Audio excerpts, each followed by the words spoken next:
5 major ministries in your husband's life as a married woman. Number 1, submit. You say, oh, they have come again. Ha, Mr. Adejumo has joined them. This story of submit. No. I'm not talking of African submission. I'm talking of scriptural submission. That begins from Ephesians chapter 5 and verse 21, not 22. Submitting yourselves one to another. Don't marry a man that doesn't listen to you. No. Don't marry a man in whose sight your opinion does not matter. Don't marry a man that dishonors you. Don't marry a man, just sit beside my daughter, there's a seat there. Don't marry a man that raises his hand, sit down so that I can see the people. Yes, we thank you, ushers. You do a lot. It's not easy to stand. Don't marry a man that raises his hand while you are dating. And then he attempts to beat you and then no, it's in. Don't marry a man that dishonors you in the presence of your friends and your family members. Don't marry a man that you cannot respect. Respect is one of the greatest needs of a man, not food. You can get food anywhere. Not sex. You can get sex anywhere if he's not born again. It's respect. Don't marry a man you cannot respect. And don't marry a man that disrespects you. Disrespect begins with the way the man speaks to you. His body language. What did you say? And some of you, because you want to marry at all costs, you pretend as if these things do not appear. Marriage does not change people. Marriage amplifies what people are. Just like money. Just like money. Money is neutral. It takes on the character of whoever owns it. So don't say he will change after marriage. He will not change.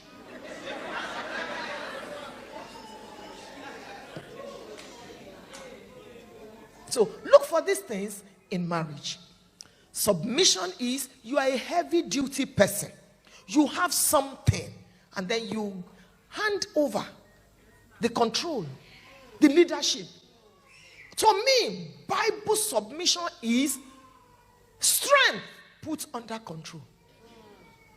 It's not subjugation. Sit down, stand up. No. That's not submission. And then you are cringing.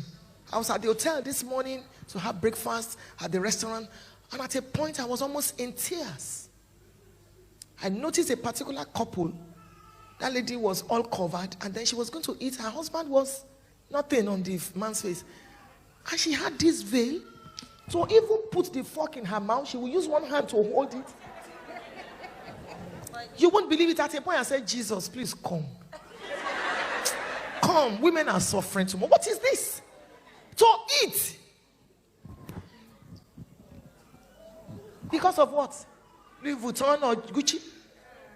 Or diamond drink? That's not right. Don't go into a marriage where you'll be caged though. It's a lifetime frustration. Better stay single than be wrongly married. I can say here, maybe when Daddy Adegoke comes, he can correct me. I can almost say that your marriage may determine whether you will make heaven. I'm telling you. Because there is no institution in this world where your Christianity is tried like the institution of marriage. Please, look very well before you get married. There are some demon-possessed. There are two kinds of husbands. Great husbands and small husbands. And I'm quoting the Bible. It's in the book of Esther chapter 1.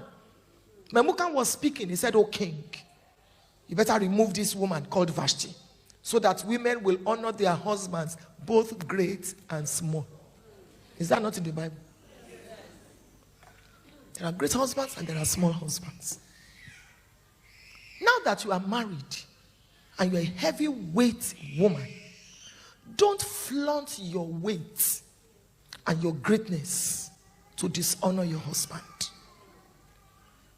There's some women, they want to go out because they are more blessed financially than their husbands. You will hear things like, I'm going out now. Don't finish the beans. So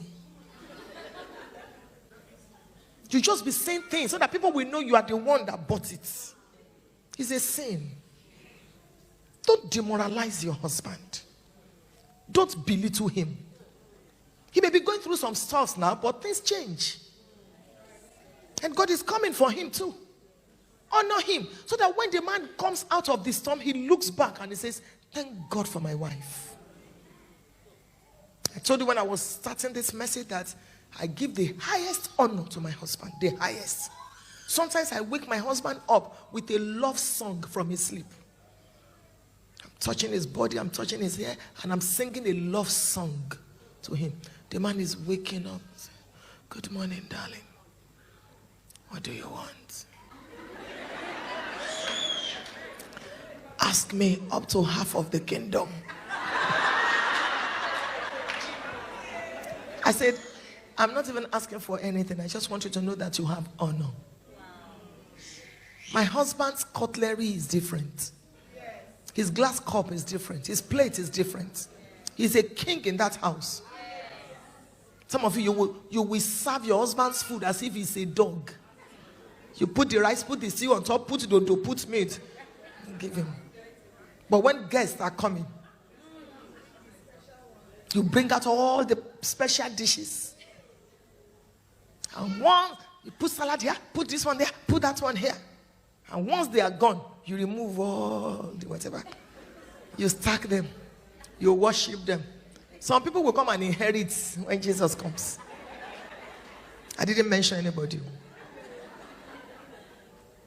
Honor him. It doesn't matter who I'm speaking with on the phone. My husband comes in. I'll tell the person, can you hold on? It does not matter who the person is.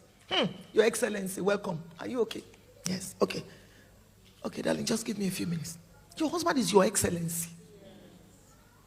From today, when you get home, change. Put a little fish in your mouth. Tiptoe. Come behind him. And just tickle him. Sometimes when I do that, my husband, I said, you are not even a virgin.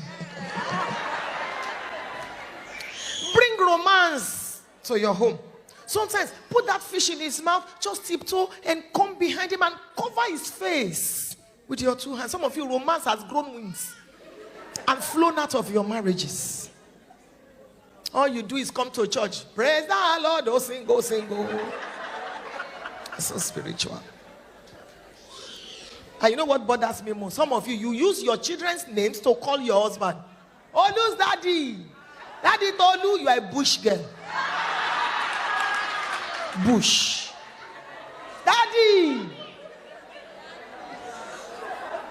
Some of you, your husbands are pastors. You even call pastor.